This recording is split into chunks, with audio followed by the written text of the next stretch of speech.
un peligro inminente este socavamiento, señor concejal? Sí, en verdad nosotros en este momento nos encontramos acá con la gremial de transporte, la Municipalidad de Santa Cruz del Quiché, y gracias a ustedes también como medio de comunicación que nos están acompañando en esta oportunidad para venir a verificar esta zona de riesgo, ¿verdad?, que es en la entrada de Santa Cruz del Quiché. Ya en su oportunidad nosotros en el 2013 hicimos ya una solicitud al Ministerio de Comunicaciones para que conjuntamente con la municipalidad pudiéramos atender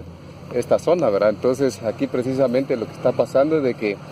miramos bajo el asfalto que hay un socavamiento de la tierra, ¿verdad?, en la que el talud que vemos en cada lado pues se está yendo cada día, y lo que constituye un peligro para los vecinos acá, y que en un momento dado nos pudieran dejar incomunicados con los demás municipios, ¿verdad? Entonces vemos nosotros que es una zona de alto riesgo, que hoy estamos evaluando este trabajo, y pues nosotros a través de